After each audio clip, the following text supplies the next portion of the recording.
عزیزان گرامی وقار، آج کی یہ شب احادیث رسول صلی اللہ تعالی علیہ وسلم کے مطابق ممکنہ لیلۃ القدر میں سے ہے۔ حضور اکرم صلی اللہ تعالی علیہ وسلم کے فرمان عالی شان میں یہ ملتا ہے کہ شب قدر کو رمضان کی آخری طاق راتوں میں تلاش کرو، 21، 23، 25، 27 اور 29۔ اور اکثر فقہائے کرام، اولیاء کاملین اور بزرگوں کا رجحان لیلۃ القدر کے متعلق اس رات ہی کی طرف گیا ہے، وہ 27ویں شب ہی ہو سکتی ہے، زیادہ غالب گمان یہ ہے۔ اور ہم لیلۃ القدر کو، شب قدر کو اس لیے بھی ڈھونڈتے ہیں کہ اس رات کی فضیلت میں میرے آقا صلی اللہ تعالی علیہ وسلم نے ارشاد فرمایا، اس رات جو بھی مومن بندہ ایمان کے ساتھ کھڑا ہوا اپنے رب تعالیٰ کے حضور، رات میں عبادت کے لیے کھڑا ہوا، توبہ و استغفار کیا، تو حدیث پاک میں اللہ تعالیٰ اس کے پچھلے تمام گناہوں کو معاف فرمائے گا۔ اس لیے لیلۃ القدر کی جستجو میں ہر مومن رہتا ہے کہ اس رات کو اگر اللہ تبارک و تعالیٰ نے معاف کرنا ہے، اس میں میرا بھی نام شامل ہو جائے تو پچھلے سابقہ تمام گناہ معاف کر دیے جائیں۔ اللہ تبارک و تعالیٰ ہمیں لیلۃ القدر کی برکتیں عطا فرمائے اور سابقہ خطا اور گناہوں کو مولا معاف فرمائے۔ میں تمام مومنین سے یہی کہوں گا کہ یہ رات جس کے متعلق قرآن کہتا ہے لیلۃ القدر خیر من الف شہر، یہ ایک شب قدر جو ہے، ایک لیلۃ القدر، ایک رات 1000 مہینوں سے افضل ہے، 1000 مہینوں سے افضل ہے۔ 1000 مہینے کئی سالوں میں ہو جائیں گے، جب آپ اس کو ترتیب دیں گے 1000 مہینے تو کتنے سال بن جائیں گے۔ تو یہ اتنے سالوں سے بہتر ایک رات ہے، یوں سمجھ لو پوری زندگی عبادت کرنا ہے ایک طرف، اور لیلۃ القدر کی اس مقدس گھڑی میں عبادت کرنا ہے ایک طرف۔ اس لیے اس رات کو ضائع ہونے نہ دیں۔ جو لوگ اس رات کو عیش و عشرت میں اور ادھر ادھر بیٹھ کر کے یا پھر گھومنے پھرنے میں، بائک رائڈنگ میں اور لوگوں کے تماشے دیکھنے میں جو گزارتے ہیں، میں سمجھتا ہوں وہ بہت بڑے حرمہ نصیب ہے۔ انہوں نے اپنی قسمت میں ملی ہوئی اس رات کو اپنے ہاتھوں ضائع کیا، ہلاک کیا۔ اور اسی لیے میرے آقا صلی اللہ تعالی علیہ وسلم کی حدیث بھی ملتی ہے، وہ شخص تباہ و برباد ہو جائے، ہلاک ہو جائے جو رمضان کو پایا مگر اس کی قدر نہیں کیا۔ اب حضور پاک صلی اللہ تعالی علیہ وسلم نے اس کے لیے دعا ہلاکت فرمائی ہے، تو ایسا بندہ تو ہلاک ہونا ہی ہے، ایسے کو تو برباد ہونا ہی ہے جو رمضان پایا لیکن اس کی قدر نہیں کر سکا۔ تو میرے عزیزو، میں تمام نوجوانوں سے یہی کہوں گا، تمہارے لیے کھیلنے کودنے اور دوسرے کاموں کے لیے اور بھی بہت سارے اوقات ہیں، لیکن اس پاکیزہ وقت کو اس طرح ضائع نہ کرو۔ اور جو دیکھنے میں ملتا ہے، اس رات کو لوگ دوست احباب کے ساتھ نکل پڑتے ہیں، چلو عیش و عشرت کرنا ہے، کچھ گھومنا ہے پھرنا ہے، لوگوں کو پریشان کرنا ہے۔ باہر اگرچہ جانے نہ ملے مگر اپنے نوجوان بچے اپنے ہی محلے میں لوگوں کو، پولیس کو پریشان کرنے کے لیے نکلتے ہیں۔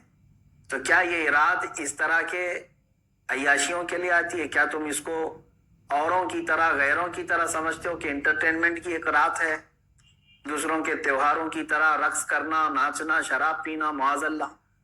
یہ وہ رات ہے جو تمہارے سابقہ گناہوں کو معاف کرنے کی بشارت لے کر کے آ رہی ہے۔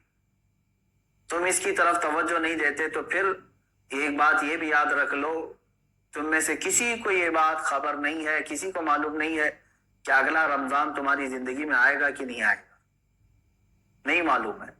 یہاں تو لاشیں اس طرح سے دیکھنے کو مل رہی ہیں، روزانہ موت کی خبریں اس طرح عام ہو چکی ہے۔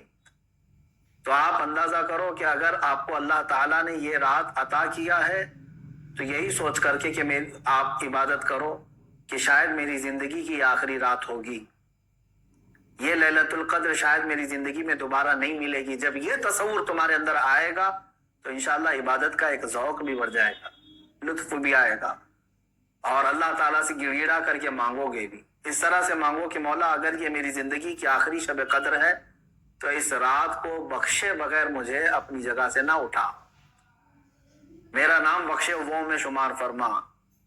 جیسے کہ حضور پاک صلی اللہ تعالی علیہ وسلم مکہ مکرمہ حاضر ہوئے اور جب واپس ہونے لگے تو خانہ کعبہ کے پاس آپ نے یوں دعا فرمائی تھی کہ اللہ اگر یہ میری آخری زیارت ہے خانہ کعبہ کے پاس تو پھر یہاں سے مولا ہم سب کی مغفرت کے بغیر ہمیں باہر نہ فرما۔ تو اس طرح سے آپ اس رات کو بھی یہ سمجھ کر کے دعا کریں کہ اگر میری زندگی میں اور دوبارہ رمضان آنا نہیں ہے یا لیلۃ القدر آنے کا ہماری زندگی میں کوئی نصیبہ نہیں ہے تو مولا اس رات کو ہی ہمیں معاف فرما دے اور اس کے بعد والی زندگی کو کبیرہ اور صغیرہ گناہوں سے محفوظ فرما دے۔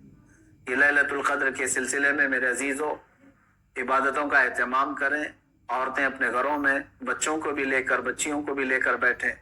صرف جاگنا اصل مسئلہ نہیں ہے، بعض لوگ سمجھتے ہیں کہ جاگنا چاہیے، جاگنے کا مطلب موبائل لے کر بیٹھ کر کے جاگنا، یہ فضیلت کی بات ہے۔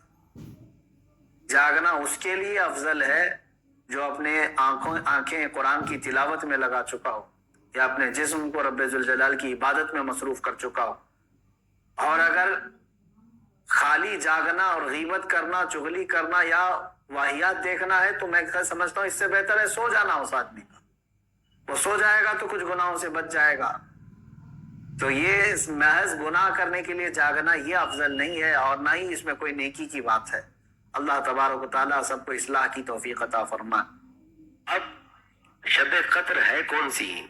حدیث پاک میں تو ملتا ہے کہ آخری 5 راتوں میں تلاش کریں، 21، 23، 25، 27 اور 29 میں، لیکن اکثر ائمہ کرام کا اتفاق ہے کہ وہ 5 میں سے غالب یہ گمان ہے کہ وہ 27ویں شب کو ہی لیلۃ القدر ہوتی ہے۔ کئی اشارے ملتے ہیں، کئی دلیلیں ملتی ہیں، بزرگوں نے اس کو لیلۃ القدر کو 27ویں میں پایا ہے۔ ظاہر سی بات ہے، یہ کون بتا سکتا ہے کہ 5 راتوں میں سے کون سی شب قدر ہوگی؟ جسے قدر والی رات دیکھنا میسر آیا ہوگا وہی تو بتا سکتا ہے۔ تو بہت سارے بزرگوں نے بتایا بھی، اشارہ بھی دیا، اور خود قرآن پاک کی اسی سورے کے اندر عدد کے اعتبار سے بھی بعض مفسرین اور فقہاء نے ہمیں اشارے دیے۔ میں آپ کو بھی بتا دیتا ہوں، انا انزلناہ فی لیلۃ القدر۔ لیلۃ القدر جو ہے یہ سورے میں یہ لفظ 3 بار آیا ہے۔ کتنی مرتبہ ہے؟ انا انزلناہ فی لیلۃ القدر وما ادراک ما لیلۃ القدر لیلۃ القدر خیر من الف شہر۔ 3 بار لیلۃ القدر کا ذکر آیا۔ اب عدد کے اعتبار سے جو اعجاز ہے، مفسرین فرماتے گنو اس میں حروف کتنے ہیں لیلۃ القدر والے، اس ٹکڑے میں کتنے حرف ہیں؟ لام، یا، لام، تا، الف، لام، قاف، دال، را۔ کتنے ہوئے؟ 9 حروف۔ پھر سے گن رہا ہوں، لام، یا، لام، تا، الف، لام، قاف، دال، را۔ کتنے ہوئے؟ 9 حروف سے مرکب ہے یہ لیلۃ القدر، اور 3 مرتبہ آیا ہے۔ 9 کو 3 میں ضرب دو، کتنا بنتا ہے؟ 9 3 27۔ تو بزرگوں نے کہا ہے لیلۃ القدر کو جوڑنے کے بعد، ضرب دینے کے بعد 27 نکلتے ہیں، اس کا مطلب ہے 27ویں کو ہی وہ لیلۃ القدر ہے۔ یہ اشارہ دیا ہے۔ تو اس طرح کے بہت سارے اشارے ہیں کہ 27ویں شب جو ہے رمضان کی وہی لیلۃ القدر ہوگی۔ بہرحال جب بھی ہو، ہم تو مولا سے آس لگائے ہیں کہ جب بھی وہ گھڑی آئے مولا ہم کو تو عبادت میں رکھ، جب وہ قبولیت کا وقت ہو ہم کہیں آوارگی میں نہ ہو، ضائع نہ کریں، رب تعالیٰ کے حضور ہم حاضر رہیں، بس یہ ہماری تمنا ہے، اور اس میں مولا ہم کو دین و دنیا کی خیرات و برکات عطا کرے۔ تفسیر کے لیے اس بارے میں بہت ساری صورتیں ہیں، کیا کیا عرض کریں۔ محض میں آج کا ایک میسج دینا چاہتا ہوں۔ آج کے دور میں سب سے زیادہ جس چیز کی ہمیں ضرورت ہے، نوجوان بچوں کو اور بچیوں کو، سب کو، ایک چیز سے اللہ تعالیٰ نے ہمیں قرآن میں 68 مرتبہ ڈرایا ہے۔ 68 مرتبہ، 68 مرتبہ ہمیں رب تبارک و تعالیٰ نے اس ایک چیز سے ڈرایا ہے۔ وہ کیا ہے؟ ان الشیطان لکم عدو مبین، شیطان تمہارا کھلا ہوا دشمن ہے۔ کتنی مرتبہ؟ 68 مرتبہ۔ اور اس سے اگر دوسرے بھی حرف جو جوڑے جائیں، شیاطین، تو اس سے مشتقات ہیں، وہ سب ملائے جائیں تو 88 مرتبہ، 88 مرتبہ قرآن پاک میں اللہ نے اس کا ذکر کر کے ہمیں ڈرایا۔ کسی ایک چیز کو کہہ دیا جائے کہ اس راستے پر مت جاؤ، آگ لگی ہوئی ہے، ایک بار ہو گئی بات تو عقل رکھنے والا سمجھ جائے گا. دوسری مرتبہ اگر کوئی کہا تو اور الرٹ ہو گیا. تیسری مرتبہ کہنے کے بعد عقل مند آدمی کبھی بھولے سے بھی اس راستے پر نہیں جائے گا کہ یہاں پر مجھے 3 مرتبہ بولا گیا. اور جس رب ذوالجلال نے ہمیں 68 مرتبہ کہا ہے کہ وہ تمہارا دشمن ہے، تو اندازہ کریں کہ وہ دشمنی ہمارے ساتھ کیسی کرتا ہوگا، کیسی سخت ترین دشمنی ہوگی. ہم میں سے بہت سارے لوگوں کا تصور یہ ہے کہ شیطان آئے گا تو ہم دیکھ لیں گے. کہاں آئے گا؟ اور لوگوں نے اپنے دماغ میں ایک تصویر اس کی بنا رکھی ہے کہ شاید شیطان بڑے سینگ والا اور بہت ہی بڑے بال والا، دانت نکلے ہوں گے، خوفناک شکل والا آئے گا تب ہم دیکھ لیں گے جو کرنا ہے. میرے عزیزو، شیطان اس شکل میں نہیں، بلکہ حضور پاک صلی اللہ تعالیٰ علیہ وسلم کے پاس ایک صحابی آئے. انہوں نے پوچھا کہ یا رسول اللہ صلی اللہ علیہ وسلم، سب سے زیادہ میں کس چیز سے پناہ مانگوں؟ حضور اکرم صلی اللہ علیہ وسلم نے فرمایا من شیاطین الانس، انسانوں میں جو شیطان ہیں ان سے پناہ مانگو. تو انہوں نے کہا الانسانی شیاطین امن الانسانی شیاطین، یا رسول اللہ صلی اللہ علیہ وسلم کیا انسانوں میں بھی شیاطین ہوتے ہیں، شیطان ہوتے ہیں؟ حضور اکرم صلی اللہ علیہ وسلم نے فرمایا کہ جنات میں بھی شیاطین ہوتے ہیں اور انسانوں میں بھی شیطان ہوتے ہیں، لیکن سب سے زیادہ خطرناک جو شیطان ہے وہ انسانی شیطان ہے.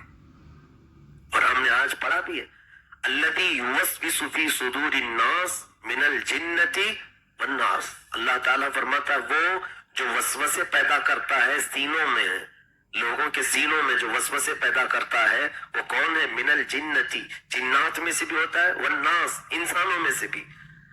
تو ہم نے جو سوچ رکھا ہے کہ وہ آئے گا تو ہم بچیں گے، میرے عزیزو، انسان کی شکل میں شیطان ہمہ وقت تمہارے ارد گرد گھومتا رہتا ہے. کبھی تمہارے دوست کی شکل میں، کبھی کسی بوڑھے کی شکل میں، کبھی کسی عورت کی شکل میں، کبھی بچے کی شکل میں. ہم اس کے داؤ کو اگر پہچان لیں تو پھر ہم اس کو پہچان سکتے ہیں آسانی سے. شیطان کی کوئی اپنی اصلی شکل نہیں، ایک شکل سے وہ ہمیشہ نہیں رہتا ہے، کبھی سگا بھائی بن کر کے بیٹھ جائے گا. صرف اس کے داؤ یاد رکھیں کہ کس انداز سے وہ ہمارے اوپر غالب آتا ہے، اسی وقت آپ کو احساس ہو جائے گا کہ یہ شیطان لعین کی طرف سے ہے. کبھی کبھار تمہارا گہرا دوست وہ بغل میں نہیں ہوتا، ابلیس لعین تمہارے قریب میں آ کے بیٹھا ہوتا ہے اور وہ تمہیں کان بھر رہا ہوتا ہے، کچھ خواہشات تمہیں وہ بتا رہا ہوتا ہے، گناہوں کی تعریف کر رہا ہوتا ہے. اسی وقت تمہیں یہ کھٹک جانا چاہیے کہ یہ جو چیزیں میرے پاس ڈسکس ہو رہی ہیں یہ شیاطین الانس، انسان میں شیطان آیا ہے، اسی شکل میں آ کر میرے پاس یہ مجھے تبلیغ کر رہا ہے. عزیزان گرامی، قرآن کہتا ہے الشیطان یعدکم الفقر ویأمرکم بالفحشاء، شیطان تمہیں محتاجی کی طرف لے جائے گا اور تمہیں ہمیشہ بے حیائی کی دعوت دے گا، ہمیشہ بے حیائی کی طرف بلائے گا. واللہ یعدکم مغفرۃ منہ وفضلا، اور اللہ تمہیں ہمیشہ مغفرت اور فضل کی طرف بلاتا ہے. رب تبارک و تعالی ہمیشہ تمہیں اصلاح کی طرف بلاتا ہے. ابلیس لعین تمہیں تمہارے گھر سے رات کے وقت اٹھا کر لے جائے گا اور لے جا کر کسی گناہ کے اڈے پر چھوڑ آئے گا. اب دیکھیں سورہ حشر کی آیت ہے کمثل الشیطان اذ قال للانسان کفر فلما کفر قال انی بریء منک. شیطان کہتا ہے انسان سے کفر کر، کفر کر. اللہ تعالیٰ قرآن میں فرما رہا ہے شیطان کیا کہتا ہے کمثل الشیطان اذ قال للانسان اکفر، کفر کر. تو جب بندہ کفر کرتا ہے یعنی اللہ کی شان میں توہین کرواتا ہے ابلیس لعین، یا پھر اسلام کی شان میں بکواس کرواتا ہے، یا نبی کونین صلی اللہ علیہ وسلم کی ہرزہ سرائی کرواتا ہے، یا پھر قرآن عظیم کی آیات بینات پر کوئی نہ کوئی مذاق کا معاملہ پیش کرتا ہے، تب پھر جب یہ بندہ کافر ہوتا ہے تو یہ شیطان کیا کہتا ہے فلما کفر قال انی بریء منک، وہ کہتا ہے کہ میں تو تیرے سے بری ہوں، میں نے کچھ نہیں کیا، تو نے کیا ہے. اور شیطان خود کیا کہتا ہے انی اخاف اللہ رب العالمین، وہ کہتا ہے ارے میں تو اللہ رب العالمین سے ڈرتا ہوں. یہ ابلیس لعین کے ہتھیار ہیں. وہ جس طرح سے ہم پر حملہ آور ہوتا ہے، آج ابلیس کے لیے، شیطان کے لیے باضابطہ حکومتیں بنائی جا رہی ہیں۔ میں نے اس سے قبل بھی یہ بیان کیا ہے، آج پھر تمہیں الرٹ کر رہا ہوں۔ آج کا میسج یہی ہے، شب قدر کا۔ دنیا میں آپ کو معلوم ہے کچھ تنظیمیں ایسی بنائی جا رہی ہیں جو صرف اور صرف شیطان کی پوجا کرنے کے لیے، شیطان کی عبادت کرنے والے۔ ہر قوم، ہر مذہب ان کو نکار چکی ہے۔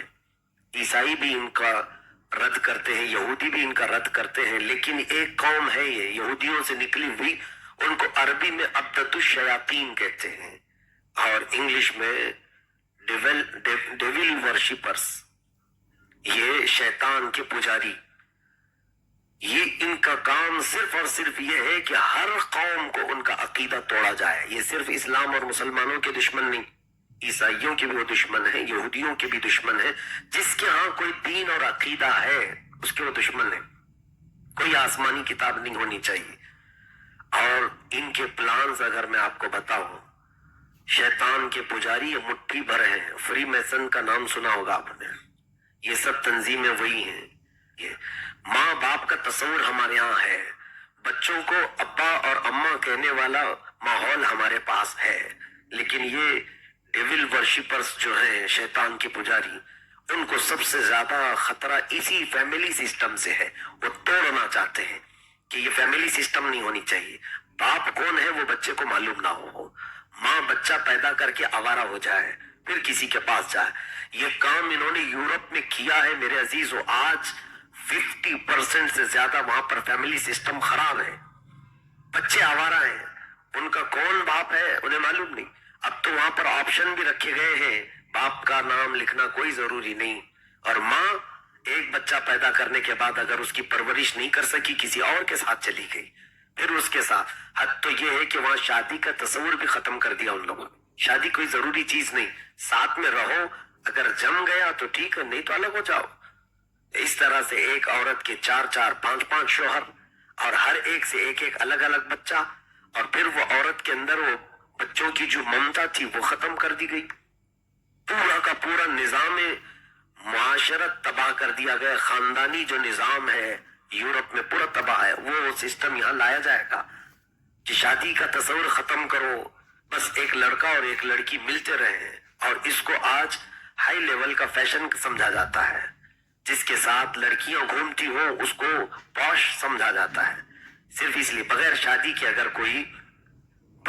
کے کوئی اگر تعلقات قائم کرے تو اب اس کو ہمارے ملک میں عیب نہیں سمجھا جا رہا ہے، عیب نہیں۔ میرے عزیزو، ایک وقت جب پہلے ہم لوگ اس کو بہت ہی سخت ترین عیب سمجھتے تھے، اب بھی الحمدللہ ہمارے معاشرے میں اس کو عیب ہی سمجھتے، لیکن اس کو ختم کرنے کے لیے یہی شیطان کے پجاریوں نے ان لوگوں کو بے پناہ پیسے دینا اور پبلسٹی کروانا شروع کیا ہے کہ اگر تم اس طرح کا فیملی سسٹم ختم کر کے کسی بھی لڑکی کے ساتھ رات گزارو تو ہم تمہیں پبلسٹی بھی دیں گے اور پیسہ بھی دیں گے، تم پاش لوگوں میں شمار کیے جاؤ گے۔ تو یہ جتنے سیلیبریٹی ہیں ان کو جا کر کے پوچھو شادی کیا ہے، اس کا کوئی ان کے ہاں تصور نہیں۔ شادی میں نہ دین دیکھا جاتا ہے، نہ مذہب دیکھا جاتا ہے، کچھ نہیں، یہ سب ختم کرو۔ یہ پورا نظام جو ختم کیا جا رہا ہے، ایک چیز یہ۔ دوسری چیز میں صرف اس لیے عرض کر رہا ہوں کہ مجھے خطرے لگ رہے ہیں آئندہ کے، اور میں یہ امانت آپ تک منتقل کر کے جاؤں گا۔ میرے اپنے مطالعے میں جو میرا ریسرچ چلتا ہے، یہ خاندانی نظام کو برباد اور تباہ کرنے کے لیے انہوں نے کیا کیا کیا۔ تو رب تبارک و تعالیٰ کا دیا ہوا یہ قانون، رب تبارک و تعالیٰ نے فرمایا یا ایھا الناس اتقوا ربکم الذی خلقکم من نفس واحدہ وخلق منها زوجها، ڈرو اس رب سے جس نے تمہیں ایک نفس سے پیدا کیا اور ہر نفس سے ایک جوڑا پیدا کیا ہے۔ ہمارے لیے رب تبارک و تعالیٰ نے جوڑے بنائے ہیں، لیکن اگر کوئی دوسری کمیونٹی کا بھی بندہ کرتا ہے یہ فیملی سسٹم کو تباہ، میرا میسج اس کے لیے بھی ہے۔ میں اپنے قوم کو ڈراؤں، یہ میری ذمہ داری ہے، لیکن میرے وطن میں رہنے والے دوسرے مذہب کے لوگوں سے بھی میری یہی گزارش ہے کہ یہ تمام قوانین شیطانی قوانین ہیں، انہیں ابھی یہ بھی مت سمجھنا کہ میں عبادت گزار ہوں، میرا تقوی ہے اور مجھے کچھ نہیں کر سکتا شیطان۔ بڑے بڑوں کے تقووں کو بزم کر کے چلا گیا۔ بڑے بڑے عبادت گزاروں کی عبادت کو پل میں ختم کر کے چلا گیا. اور بنی اسرائیل کی وہ بات مجھے یاد آتی ہے. ایک بہت ہی بڑا عبادت گزار، اس کی عبادت اتنی مشہور تھی کہ وہ اپنے صومعہ سے، جہاں اس کی عبادت گاہ تھی، اس سے پوری زندگی پر باہر نہیں نکلا. اس کی عمر اس وقت 40-45 کے قریب کچھ تھی. سارے لوگ اس کے وسیلے سے دعا مانگتے تو بارش ہوتی تھی. وہ اتنا عبادت گزار تھا. تو شہر میں، جس شہر میں وہ رہتا تھا، 4 بھائی تھے، ایک بہن، اور ان کا کوئی نہیں تھا. وہ چاروں بھائی تجارت پر جا رہے تھے. انہوں نے سوچا کہ یہ جوان بہن ہے ہماری، کہاں چھوڑ جائیں. تو انہوں نے کہا ایک ہی بندہ ہے جس پر بھروسہ ہو سکتا ہے، وہ ہے وہ عابد شب زندہ دار، وہ پرہیزگار، وہ متقی. تو اس عابد کے پاس آئے. انہوں نے کہا ہم تجارت کے لیے جا رہے ہیں اور آپ ہماری بہن کا صرف خیال رکھیں، وہ اپنے گھر میں رہے گی، اس کو وقت پہ آپ کسی طرح کھانا پہنچا دیں. پیسہ بھی دے دیا اور وہ لوگ تجارت پر نکلے. اب اس پرہیزگار شخص نے، یہ متقی عبادت گزار شخص نے روزانہ وقت پر کھانا پہنچانے کا کام لیا تھا. یہ بھی مخلوق کی خدمت تھی. پہنچوا دیتا تھا اس لڑکی کے گھر. ابلیس لعین ایک بزرگ کی شکل میں آیا اور اس پرہیزگار شخص سے کہا کہ وہ تنہا گھبراتی بہت ہے. میں اس کے گھر گیا تھا، میں اس کا چاچا لگتا ہوں، وہ بہت گھبراتی ہے. کبھی کبھار آپ اس کا دل رکھنے کے لیے بات کر لو تاکہ اس کے بھائیوں نے جو امانت آپ کے پاس رکھی وہ بیمار نہ ہو جائے. تو اس کے دل میں بات آئی کہ شاید مجھے یہ کام کرنا چاہیے. تو شروع میں یہ ہوا کہ اپنے صومعہ سے، اپنے عبادت خانے سے باہر چوکھٹ تک آتا، وہ اپنے گھر کی چوکھٹ پر آتی اور بات کرتے. اور پھر یہ بات چیت کا سلسلہ دراز ہو گیا، ڈیلی چلتا رہا. اور اس کے بعد پھر ابلیس لعین نے کہا کہ وہ بہت گھبراتی ہے، رات کو ڈرتی ہے، کبھی کبھار آپ اس گھر میں بھی چلے جائیں. تو اس کی بات سن کر کے یہ پرہیزگار شخص جو تھا، یہ کھانا لے کر کے سیدھے اس لڑکی کے گھر پہنچا. اب گھر میں جب خلوت ہوئی تو ایک ساتھ بیٹھنے کا اتفاق. یہ شروعات ہوتی ہے زنا کی، یہ ابتدائی مرحلے ہیں. اس کے بعد اس پرہیزگار شخص نے، یہ جو عابد زاہد تھا، اس نے اس خاتون کے ساتھ زنا کر لیا. معاذ اللہ رب العالمین. جس کی 40 سالہ عبادت تھی، ریکارڈ تھا کہ وہ قدم باہر نہیں نکالتا تھا، اس عورت کے ساتھ اس نے برا کام کیا، اپنا منہ کالا کیا. اس کے بعد جب وہ حاملہ ہو گئی تو اب اس کو ڈر لگا کیا کیا جائے. وہی ابلیس لعین بزرگ کی شکل میں آیا اور کہا ارے یہ تو بہت برا ہوا ہے آپ کے ساتھ، پورے علاقے میں تمہاری کیا عزت ہے، تمہارا کیا مقام ہے، اور پھر اس کے بھائی اگر آئیں گے تو کیا جواب دو گے. ایک ہی راستہ ہے، اس کو قتل کرو اور دفن کر دو، پتہ ہی نہیں چلے گا. جب وہ آئیں گے تو کہنا بیمار ہوئی تھی، مر گئی، میں نے دفنا دیا ہے. تو اس نے سوچا کہ یہ صحیح بات ہے. ایک رات گیا، یہ جا کر کے اس سوئی ہوئی حاملہ لڑکی کو قتل کر دیا جس کے پیٹ میں اس کا بچہ پل رہا تھا. گھر کے اندر ہی ایک گڑھا کھود کر اس خاتون کو اس نے دفن کر دیا، زمین برابر کر دی، اور پھر آیا اپنی عبادت میں مصروف جیسے کہ کچھ کیا ہی نہیں تھا. شیطان نے یہ اتنا بڑا کام اس سے کروا لیا. جب اس کے چاروں بھائی تجارت سے واپس آئے تو یہ رونا دھونا شروع کیا. ہے افسوس، تمہاری بہن بہت بیمار ہوئی، علاج کروایا بہت، لیکن افاقہ نہیں ہوا، موت آ گئی اور میں نے اس کو دفن کر دیا. قبرستان کی طرف لے جا کر ایک پرانی دوسری قبر دکھایا کہ یہاں تمہاری بہن دفن ہے. تو اس کے چاروں بھائیوں نے بہت گریہ وزاری کی، روئے دھوئے، اور اس کے بعد گھر آ گئے کہ ہماری اکلوتی بہن تھی، وہ انتقال کر گئی. بعد میں پھر وہی ابلیس لعین وہ چاروں بھائیوں کے پاس جاتا ہے اور کہتا ہے کہاں ہے تمہاری بہن؟ کہا وہ انتقال کر گئی. کہاں ہے؟ کہا قبرستان میں. کہا وہ عابد جھوٹ کہتا ہے، وہ جس کو تم نے بھروسہ کیا ہے وہ جھوٹ بولتا ہے. تمہاری بہن مری نہیں، ماری گئی، تمہاری بہن کو قتل کیا گیا. کہا کیسے؟ کہا اس بندے نے تمہاری بہن کے ساتھ زنا بھی کیا، اسے حاملہ کیا اور ایک رات قتل کر کے تمہارے گھر میں دفن کیا ہے. یقین نہ ہو تو کھود کے دیکھ لو. چاروں بھائیوں کو اس نے اس کا راز بتایا. انہوں نے تحقیق کرنے کے لیے جب گھر کو کھودا، اندر اس کی لاش مل گئی. اب کیا تھا ہنگامہ. وہ خاتون جو حاملہ مری تھی اس کی لاش ملی، جب باہر پتا چلا تو پورا کا پورا مجمع بکھر گیا، پورے لوگ سوما سے اس عابد کو نکال کر لائے، اس کے کپڑے پھاڑے گئے، اسے منہ کالا کیا گیا، جوتیاں ماری گئیں، اور پھر لے جا کر کے اس کو سولی پر چڑھایا گیا، سولی پر رکھا گیا کہ اس کی سزا یہی ہے کہ اس نے زنا کیا ہے اور قتل بھی کیا ہے، اب اس کی سزا یہی موت ہے۔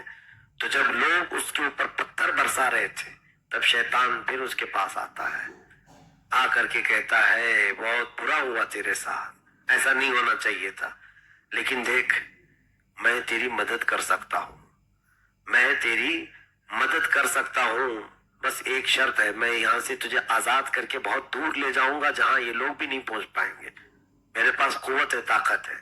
اس نے سولی پر چڑھے ہی کہا جلدی بتاؤ کہ کیا کرنا ہے۔ ابلیس لعین نے کہا کہ تو یہ کہہ کہ میرے لیے سجدہ درست ہے اور میں تیرا مالک ہوں۔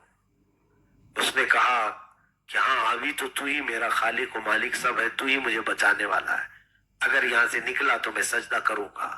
کفر بکا، اسی وقت اس کو تختہ تار پر کھینچ دیا گیا، ابلیس لعین تالیاں بجاتا ہوا بھاگ گیا۔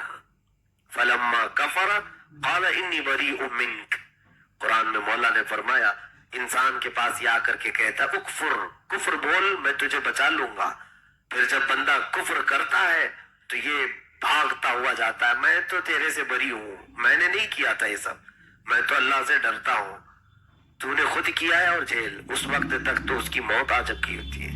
40 سال جس کی عبادتوں میں گزری زندگی، اسے ابلیس لعین نے زنا سے دوچار کروایا، قتل سے بھی، اور اس کے بعد نہ جانے کیسی ذلت و رسوائی کے ساتھ۔ سب سے بڑی چیز تو یہ ہے کہ ایمان بھی گیا، اس عابد کی کفر پر موت ہوئی۔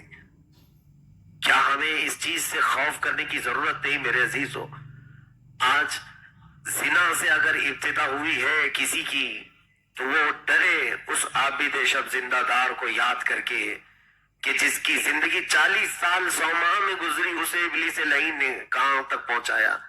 اور قرآن کی تفسیر میں یہ فرمایا گیا ہے، حضرت حکیم الامت فرماتے ہیں شیطان نے تمہارے ماں باپ کو جنت سے نکلوایا تھا، وسوسہ ڈالا، اور ایک بار وہ شیطان کی بات میں آئے تو جنت چھوڑ کے نیچے آنا پڑا۔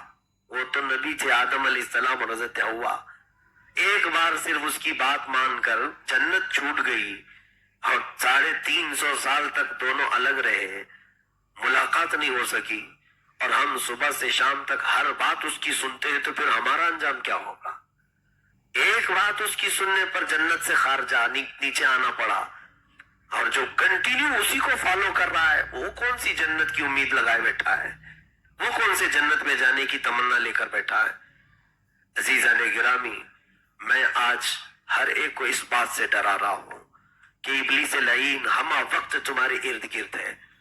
آج تو نہیں ہے، رمضان المبارک میں وہ ہوتا بھی تو ہمیں بولنے میں ڈر نہیں، اس لیے کہ اللہ کے حبیب صلی اللہ تعالی علیہ وسلم نے ہمیں اس سے بچنے کے بہت ہی عظیم نسخے بھی عطا فرمائے ہیں۔ شیطان مردود سے بچنے کے لیے روزانہ صبح اٹھو معوذتین پڑھا کرو، شیطان کے شر سے محفوظ رہو گے۔ فجر کی نماز جس نے پابندی کی، شیطان کی شرارتوں سے دن بھر محفوظ ہو جائے گا۔ رات کو سونے کے وقت جس نے اپنا بستر بسم اللہ کہہ کر کے جھاڑا، اس کے بستر پر شیطان نہیں آئے گا۔ لقمے پر تم نے بسم اللہ پڑھا تو تمہارے ساتھ کھانے میں شریک نہیں ہوگا۔ جہاں تم نے بسم اللہ الرحمن الرحیم پڑھا وہ نہیں آئے گا۔ ہم نے تو شیطان کو بہت موٹا کیا ہوا ہے، ہم تو اپنے ہر ایکٹیویٹیز میں اس کو شامل کرتے ہیں، کھانے میں بھی، سونے میں بھی، باتوں میں بھی، بیٹھنے میں بھی۔ تو شیطان ہمارے ساتھ جو ہے وہ ہمارا سب کھا کھا کر کے بہت موٹا اور طاقتور ہو چکا ہے، وہ کبھی بھی ہمیں بہکائے گا۔ اللہ رب العزت فرماتا ہے ان اللہ مع الصابرین، بے شک اللہ صبر کرنے والوں کے ساتھ ہے۔ صبر کس چیز میں؟ صرف کوئی مارے تو صبر نہیں، گناہوں پر صبر کرو، گناہوں پر اپنے آپ کو روک لو، اپنے آپ کو جتنا بچا سکتے ہو بچاؤ۔ مجھے بڑی خوشی حاصل ہے، بڑی خوشی حاصل ہے جن بچوں نے میرے کہنے پر انٹرنیٹ بند کیا تھا، رمضان المبارک میں پورے رمضان میں انہوں نے اسمارٹ فون نہیں یوز کیا، صرف اللہ رب العزت سے ڈر کر کے۔ میں دل سے دعا کرتا ہوں اللہ تعالیٰ استقامت عطا فرمائے۔ میرے عزیزو، میں نہ موبائل کا مخالف ہوں نہ انٹرنیٹ کا مخالف ہوں۔ میں نے کبھی اس کی مخالفت یہ نہیں کی کہ یہ حرام ہے، ناجائز ہے، بالکل استعمال کرو، لیکن جس بچے کے ہاتھ میں ہم ماچس دیتے ہیں اس کو یہ پتا ہونا چاہیے کہ ماچس کہاں لگائی جاتی ہے اور کہاں نہیں۔ کسی بچے کے ہاتھ میں ہم چاقو دے رہے ہیں تو اسے یہ بتانا چاہیے کہ چاقو کا استعمال کس کام کے لیے ہوتا ہے۔ اسی طرح سے میری ذمہ داری یہ ہے کہ تمہارے ہاتھ میں اگر ایک آلہ آیا ہے موبائل کی شکل میں، انٹرنیٹ کی شکل میں، تو یہ جو بم سے دھماکے ہوتے ہیں باہر، اس سے کئی زیادہ خطرناک دھماکہ تمہارا یہ موبائل تمہارے ایمان کے ساتھ کرتا ہے۔ ہر رات ایک دھماکہ ہوتا ہے اور ایمان تباہ کر دیا جاتا ہے، اخلاق بگاڑ دیے جاتے ہیں۔ کتنے ایسے ہیں جو انٹرنیٹ کے ڈسے ہوئے ہمارے پاس ہیں، جن کی راتیں خراب ہو چکی، جن کی جوانیاں برباد ہو چکی، جن کی آنکھوں کی نور ختم کر دیے گئے، جن کے ہاتھوں میں آج راشا تاری ہے۔ اس لیے آج کے دن میں میرا صرف یہی میسج تھا، یہی ایک، کہ میں پوری قوم کو لیلۃ القدر کی اس عظیم ساعت میں یہ عرض کرنا چاہوں گا کہ بچے، جوان، مرد ہوں، عورتیں ہوں، بچیاں ہوں، یہ تمام وحشتوں سے اپنے آپ کو بچائیں، یہ تمام گندی بیماریوں سے اپنے آپ کو بچائیں، بے حیائی سے اپنے آپ کو بچائیں۔ اور بچنے کا ایک ہی راستہ ہے، جب تمہارے پاس اس طرح کا ماحول آئے، صرف ایک خیال کر لینا کہ میرا مولا مجھے دیکھ رہا ہے، میں رب تبارک و تعالیٰ کے حضور کیسے یہ غلط چیزیں کروں۔ رب تبارک و تعالیٰ میری ان تمام بے حیائیوں سے واقف ہے۔ ایک بار اگر تم بچ گئے تو پھر تمہارے اندر ایمانی قوت اور حرارت وہ آئے گی، قسم رب ذوالجلال کی، جس پر تم نگاہیں ڈال دو کہ مولا اسے توبہ کی توفیق عطا کرے گا۔ یہ تجربے کی بات میں بتا رہا ہوں۔ سرکار مفتی اعظم ہند رضی اللہ تعالیٰ عنہ، یہ وہ ولی کامل کا نام ہے کہ آپ بیانات نہیں کرتے تھے، بیٹھتے تھے، اسٹیج پر جا کر بیٹھے ہیں اور مجمع ہزاروں کا صرف ان کے چہرے کو دیکھا، جنہوں نے آنکھوں میں آنکھیں ڈالی، مجمع میں سے وہ چیخنا چلانا شروع کیے، توبہ کرنے لگے، نہ بیان کیا، کچھ نہیں کیا، اور کتنے تو توبہ کیا اور ان سے بیعت کر کے آج تک یا تو وہ پھر اصلاح پر اور ہدایت پر قائم ہے۔ ان میں سے کئی تو ایسے ہیں جو علماء صالحین بنے ہیں، جو گناہوں میں زندگی گزارتے تھے وہ علماء وقت بنے، مفتیان کامل بنے۔ تو کس وجہ سے؟ ایک مرد قلندر کی آنکھوں میں وہ تاثیر ہوتی ہے کہ اس کی آنکھیں بھی اگر کسی کے دل پر پڑے تو مولا اسے ولایت کا بھی مقام عطا کرتا ہے۔ وہ نور ضائع ہونے نہ دے۔ ہماری آنکھوں کے اندر جو نور ہے اسی کی برکت ہے۔ الحمدللہ ہم نے بزرگوں سے یہ سنا بھی ہے اور دیکھا بھی ہے، میں نے دیکھا ہے، اب اس کو میں تفصیل سے عرض نہیں کرنا چاہتا، صرف یہ ہے کہ اس کی برکت اللہ تبارک و تعالی ہم سب کے ساتھ قائم رکھے کہ ہماری آنکھوں کی حیا اگر باقی ہوتی ہے تو اللہ تعالیٰ اچھوں پر ہمارا رعب قائم کرتا ہے۔ ہمارا رعب ان کے اوپر حاکم وقت بھی کیوں نہ ہو، وہ کترائے گا آنکھ سے آنکھ ملانے سے۔ غوث پاک فرماتے ہیں، غوث پاک کہ رسول کریم صلی اللہ علیہ وسلم کے ساتھ جانے والے جو صحابہ جہاد میں وہ جن گھوڑوں پر بیٹھ کر جاتے تھے، ان کے گھوڑوں کے ٹاپ کے نیچے سے جو دھول اڑتی تھی وہاں تک بھی غوث کا مقام نہیں، غوث وہاں تک نہیں پہنچ سکتا وقت کا صحابی کے درجے کو۔ کس وجہ سے انہیں یہ درجہ ملا میرے عزیز؟ جانتے ہیں آپ کہ بہت عبادت کرتے تھے، اس لیے یہ بہت رات گزارتے تھے، قرآن کی تلاوت کرتے تھے، اس لیے نہیں، صرف نگاہوں سے مصطفیٰ کی ذات کو دیکھا تھا۔ نگاہوں کا ہی کمال ہے کہ انہوں نے جو دیکھا تھا میرے آقا کو، تو دیکھنے کا یہ اثر کہ انہیں اس مقام تک پہنچایا گیا۔ تو آنکھیں کچھ تو معنی رکھتی ہیں کہ نہیں؟ ہماری نگاہوں کا کوئی تو اہم مقام ہے ہماری زندگی میں۔ رسول پاک کو اگر نہیں دیکھا، انہیں نہ دیکھا تو کس کام کی ہے یہ آنکھیں کہ دیکھنے کی ہے ساری بہار آنکھوں میں۔ عزیزان گرامی، ان آنکھوں کی حفاظت کے لیے میں نے آج آپ کے سامنے جو بھی جملے کہے، اللہ مجھے بھی اور آپ سب کو بھی قائم رکھے۔ پھر سے میں گزارش کروں گا، قرآن پاک کی آیات بینات کی طرف میں اگر آؤں تو بہت لمبا وقت چلا جائے گا۔ آج کی اس مقدس مجلس میں ہزاروں لوگوں کو توبہ کرنا ہے، ہمیں اللہ کی بارگاہ میں لوٹ آنے کا وعدہ کرنا ہے۔ ہم نے رب ذوالجلال اپنی نگاہوں سے جو تیر چلائے ہیں گناہوں کے، وہ مولا اگر آج چاہے تو ہمیں معاف کر سکتا ہے، وہ معاف کرے گا، کیونکہ لیلۃ القدر میں بے حساب لوگوں کی بخشش کا اعلان ہوتا ہے۔ بے حساب لوگ آج جہنم سے آزاد ہوتے ہیں، ان لوگوں میں کاش ہمارا نام آ جائے۔ کیا سچے دل سے یہاں مسجد میں آپ نہیں آئے کہ مجھے اللہ کو راضی کرنا ہے؟ نہیں تو آپ بھی آج مارکیٹ میں گھوم رہے ہوتے ہیں، بازار کی زینت بنے ہوتے ہیں، شاپنگ میں آپ دلچسپی لے رہے ہوتے ہیں، وہ ساری چیزیں چھوڑ کر رات کا اتنا پہر گزر جانے کے بعد آپ یہاں پر بیٹھے صرف ایک آس اور ایک امید لے کر کہ آج میں اپنے رب کو منا کر کے بے شک آج مولا تبارک و تعالیٰ کی رحمت کے دروازے کھلے ہیں، وہ اپنے بندوں کو طلب کر رہا ہے، بلا رہا ہے۔ تو ہم میں سے کون نہیں بڑھنا چاہتا؟ ہم بڑھیں گے ضرور، اور اسی کے نام کا ذکر کر کے، اسی کو منا کر کے، کاش اگر آج لیلۃ القدر ہو، ایک بار وہ اعلان کر دے مولا کہ فلاں کا بیٹا جہنم سے آزاد ہے، پھر ہماری تو زندگی وصول ہو گئی، ہماری تو زندگی وصول ہو گئی۔ پھر اس کے بعد کب مرے کہاں مرے اس سے ہمیں کوئی فرق نہیں۔ اللہ رب العزت نے ایک بار بخشش کا اعلان کر دیا تو پھر گناہوں سے بچانا بھی صرف اس کے ذمہ کرم پر ہے، وہ خود ہی بچائے گا۔ ظاہر سی بات ہے ہم کسی کو سیلیکٹ کریں تو اب اسے دیکھنا بھی پڑتا ہے، جیسے مفسر شہیر حکیم الامت نے فرمایا ہے کہ آدم علیہ السلام کو جنت سے اتارا تو اتارنے کی دو قسمیں، ایک ہے پھینک دیا اسے جاؤ نکلو نہ، اور ایک ہے جیسے ڈول رسی میں باندھ کر کے کنویں میں کوئی بندہ ڈالتا ہے، کس لیے ڈالتا ہے؟ پانی نکالنے کے لیے، مٹکے کو رسی ڈال کر کے اوپر سے پھینکتا ہے، تو وہ مٹکا کیا کرتا ہے؟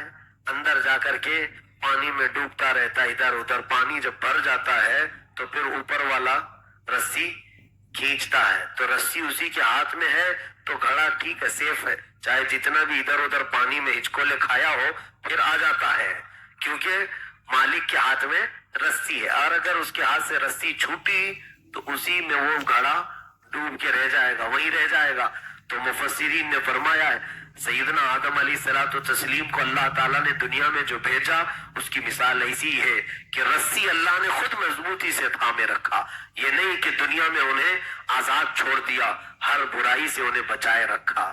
اور ہر جگہ گھڑا جب نیچے جاتا ہے تو ہم مٹی کنکر سے بھی ہلا ہلا کر کے بچا لیتے ہیں۔ اسی طرح سے آج رب تبارک و تعالیٰ کی بارگاہ میں یہی دعا کریں، اے رب ذوالجلال تو ہماری رسی اپنے دست قدرت میں رکھ، ہم کو دنیا میں آزاد اور آوارہ نہ چھوڑ کہ ہم اپنی مرضی سے جو چاہیں کریں۔ اے کریم خدا ہم سے وہی کام لے جو تو پسند کرتا ہے، ہم سے وہی کام لے جس سے تو اور تیرے نبی راضی ہوں، ہم سے وہ کام نہ لے جس سے تیرا غضب ہوتا ہو اور تو ناراض ہو۔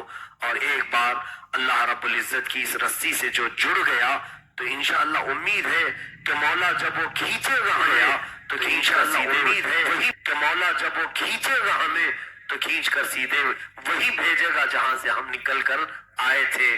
کہاں سے آئے تھے؟ جنت سے آئے تھے۔ ہمارے ماں باپ کا وطن وہی ہے اور سچا بیٹا وہی ہے جو اپنے اصلی ماں باپ کے گھر پہنچتا ہے۔ رب ذوالجلال ہم سب کو کہنے سننے سے زیادہ عمل کی توفیق عطا فرما، ہمیں آنکھوں کی حیا عطا فرما ہے، ہمیں ہمارے دل کی طہارت عطا فرما، ہماری زبان کی صفائی عطا فرما۔ کریم خدا ہمارے جسموں میں شہوت کی جو بھی خرابیاں ہیں اسے تو دور فرما دے۔ مولا جو گناہ ہو چکے انہیں معاف فرما، جو آئندہ ہونے والے ہوں تو ان سے تو ہمیں بچا لے۔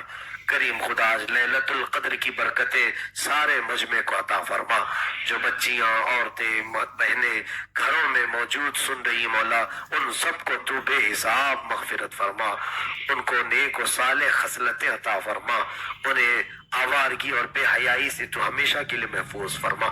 مجھے دعا کی درخواستیں کی ہیں، سب کی جائز مرادیں پوری فرما۔ ہماری ماؤں، بہنوں، بچیوں، بیٹیوں، بہوؤں سب کی عزت و آبرو کی حفاظت فرما۔ جو بے اولاد ہیں انہیں صالح اولاد عطا فرما، جو بے روزگار ہیں انہیں حلال روزیاں عطا فرما، جو مقروض ہیں ان کے قرضوں میں آسانیاں عطا فرما۔ اے رب ذوالجلال، جو جس پریشانی میں مبتلا ہے تو بہتر جانتا ہے، تو علیم و خبیر ہے مولا، سب کی پریشانیوں کو دور فرما دے۔ مولا ہماری نسلوں میں قیامت تک عاشقان مصطفیٰ پیدا فرما، ہماری اولاد کو، ہماری نسلوں کو گستاخان رسول سے بچا لے۔ اے رب ذوالجلال، ہماری دعاؤں کو رسول پاک صلی اللہ تعالی علیہ وسلم کے صدقے و توسل قبول فرما۔ وصلی اللہ تعالی علی خیر خلق محمد وآلہ واصحابہ اجمعین، وآخر دعوانا الحمد للہ رب العالمین۔ السلام علیکم۔